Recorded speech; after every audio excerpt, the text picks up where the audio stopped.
Selamat pagi dan salam sejahtera bagi kita semua. Terima kasih atas kesempatan yang diberikan Bapak Ibu dosen kepada saya untuk mempresentasikan tugas ini, di mana tugas ini akan saya kumpulkan sebagai syarat untuk penilaian ujian akhir semester mata pelajaran pengantar teknik mesin dan manufaktur. Pada kali ini saya akan membahas tentang pemotong ranting. Mengapa hal ini penting untuk saya bahas? Karena banyak petani yang mengeluh kesusahan untuk memangkas ranting dengan metode yang simpel dan tidak memerlukan peralatan yang mahal. Untuk itu, saya Yudi Krismanto dengan NRP 1610220008 selama beberapa menit ke depan saya akan membahas tentang alat pemotong ranting. Jadi, yang pertama-tama kita melihat pada tinjauan umum produk dan spesifikasinya. Brand dengan nama Fakuda yang memiliki tipe stainless steel 808 dan dilengkapi juga dengan fitur lock handle, mata pisau, baut, mur, ring, dan kawat pegas yang dimiliki berbahan stainless steel, dan salah satu mata pisau juga dilapisi teflon.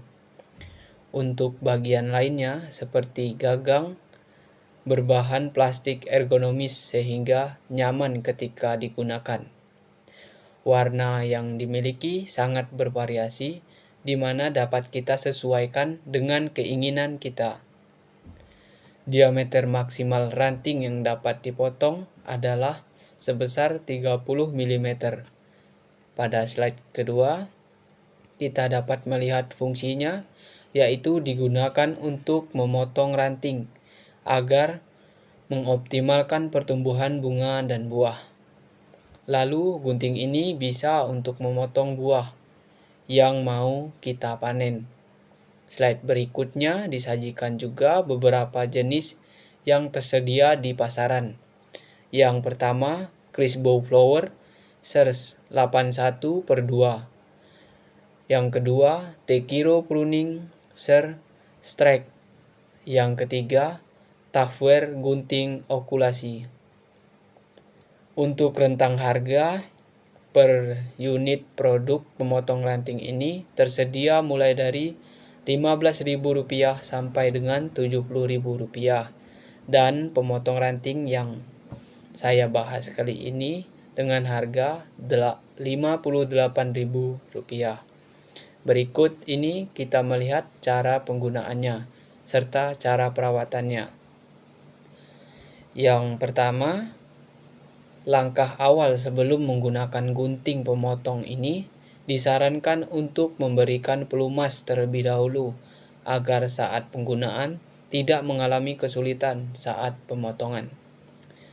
Yang kedua, pastikan Anda melepas lock handle yang terletak di antara kedua bagian tangkai penggenggam. Yang ketiga, pastikan ranting yang akan dipotong tidak melebihi diameter yang telah ditentukan, yaitu sebesar 30 mm. Dan yang keempat, posisikan ranting di antara kedua mata pisau. Setelah itu, genggam secara erat pada kedua tangkai pemotong. Yang kelima, setelah selesai menggunakan gunting pemotong, pastikan Anda membersihkan mata pisau agar tetap pada kondisi aman dan tidak kotor. Yang keenam, rapatkan kembali mata pisau dengan menguncinya dengan fitur yang telah tersedia. Dan yang ketujuh, simpan tempat yang aman dan jauh dari jangkauan anak-anak. Untuk yang selanjutnya, informasi tentang komponen.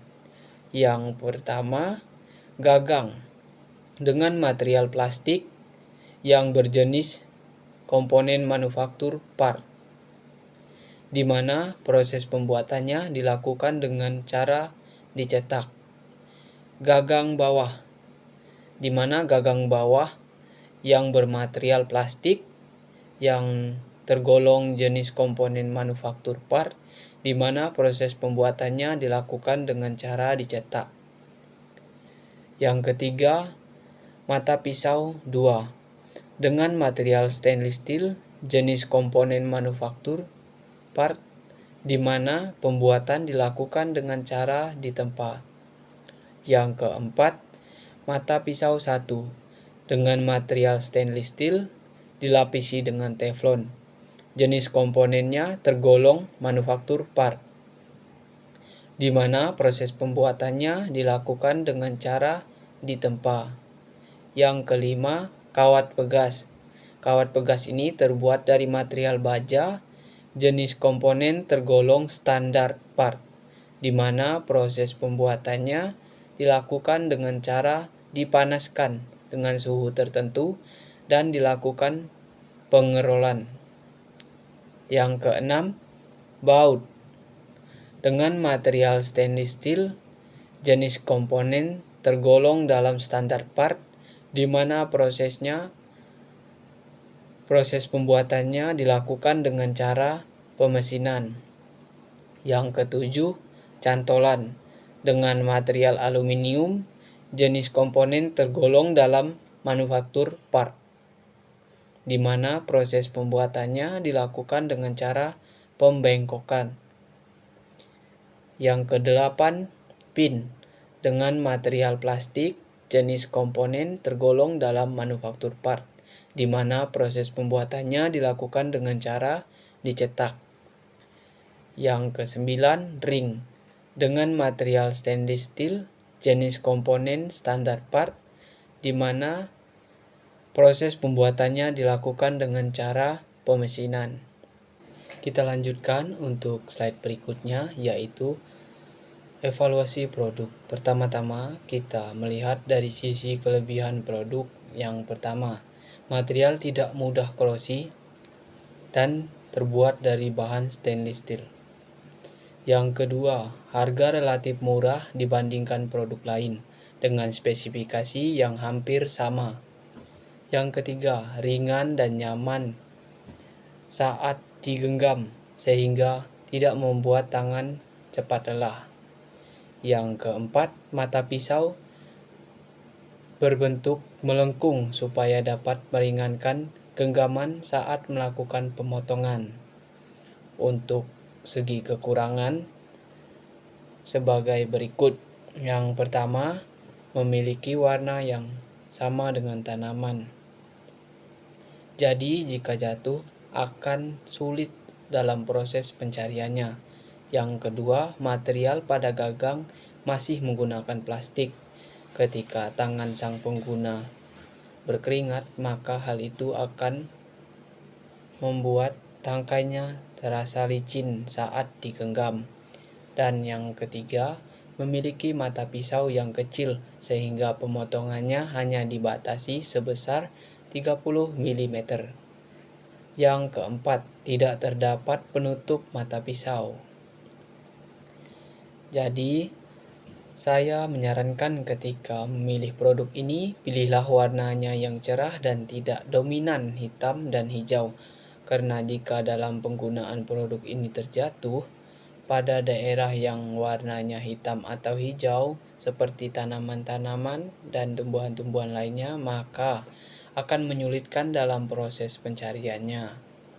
Pada bagian gagang yang terbuat dari plastik, hal ini sangat berpengaruh bagi kenyamanan penggunaan. Jika saat tangan pengguna berkeringat dan membasahi gagang, maka gagang tersebut akan licin dan tidak nyaman digunakan. Sebaiknya gagang ini dilapisi karet supaya saat penggenggaman tidak licin bahkan sampai jatuh. Untuk mata pisau yang dilapisi bahan teflon seharusnya tidak perlu, karena material sudah terbuat dari bahan stainless steel, aman dari korosi dan tentunya tahan lama. Dan hal ini dapat mengurangi biaya produksi. Lalu untuk mata pisau sebaiknya dikasih penutup untuk menjaga keamanan. karena mata pisau ini sangat tajam. Ketika setelah digunakan, harus ditutup agar tidak membahayakan orang lain atau anak-anak di sekitar kita. Jadi, dari beberapa penjelasan di atas, dapat saya tarik sebuah kesimpulan bahwa alat ini sangat bermanfaat bagi petani dengan rentang harga yang murah dan untuk menambah kenyamanan penggunaan. Gagang dapat kita lapisi dengan karet agar tidak licin, dan diharapkan juga untuk memberi warna yang berbeda dari alam agar meminimalisir kehilangan.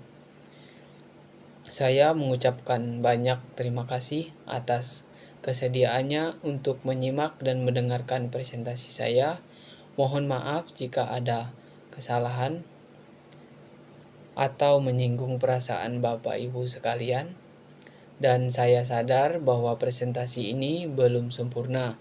Dari sebab itu, jika ada saran yang membangun, saya silahkan tinggalkan di kolom komentar. Sekian dari saya. Akhir kata saya ucapkan terima kasih dan salam sehat untuk kita.